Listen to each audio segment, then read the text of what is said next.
JVP செய்த கொலைகள் வெலிக்கடை வெஞ்சிரையிலே கூட 53 தமிழ் அரசியல் கைதிகள் அவர்கள் தங்கத்துறை, குட்டிமணி, ஜெகன் போன்றவர்கள் கொல்லப்படுவதற்கு காரணகர்த்தமாக இருந்தவர்கள் அங்கிருந்த இத்தாலி விமானத்தை கடத்திய சேபால எக்கநாயக்க என்பவர், அந்த ஜேவிபியை சேர்ந்தவர்களும் அந்த இலங்கை அரசாங்கத்தினுடைய அந்த வழிநடத்தலிலே அவர்களுக்கு ஆயுதங்கள் வழங்கப்பட்டு 53 பேரும் வெற்றி படுகொலை செய்யப்பட்டார்கள். இது இப்பொழுது பட்டலந்தையில விசாரிக்க போயிருமா? செம்மணியில் நடந்த பற்றி உங்களுக்கு தெரியாதா? 600 பேருக்கு மேலே செம்மணியிலே புதைக்கப்பட்ட புதைகுழி தோண்டப்பட போகிறதா இல்லையா என்று தெரியவில்லை. இந்த மாதிரியான சூழ்நிலையிலே தான் ஜேவிபியினர் இந்த 2000 ஆண்டுக்கு பின்னராக திரும்பினார்கள் என்றால் இல்லை.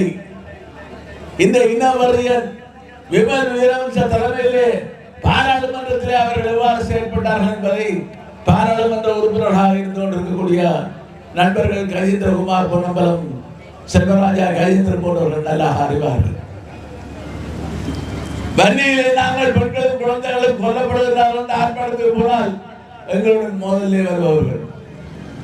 இது மாத்திரமல்ல, விடுதலை புலிகள் தீர்வு சட்டத்தை கொடுத்தவுடன் அதை எதிர்த்தவர்கள், பாராளுமன்றத்தை கலைக்க முயற்சி எடுத்தவர்கள், சுனாமிக்கான ஒரு மீள் கட்டமைப்பு திட்டத்திற்கு எதிராக போராடியவர்கள், வடக்கு கிழக்கை பிரித்தவர்கள்.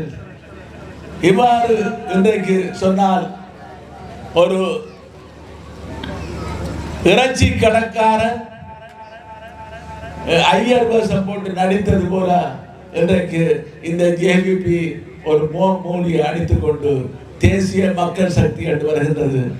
இதை நீங்கள் ஓட ஓட விரட்ட வேண்டும். கண்மையிலே கூட கடந்த காலங்களிலே இப்பொழுது உணவீரர்களாக செயல்பட்டுக் கொண்டிருக்கக்கூடிய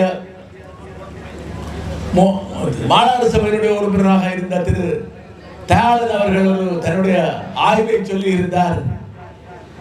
பருத்தித்துறை, சாவகச்சேரி, மயிலாடுதுறை நகரசபைகள் சைக்கிள் சின்ன ஆட்சியர்கள் விழும் என்ற விடயத்தை சொல்லியிருந்தார். ஆகவே மயிலாடுதுறை நகரசபையிலே தமிழ தேசிய தலைவருடைய அந்த இடத்தை நாங்கள் பிடிப்போம் என்ற பகல் கனவு தகர்க்கப்பட்டது என்ற செய்தியை மே மாதம் 6ஆம் தேதி இரவு தெரிந்து கொள்வதோடு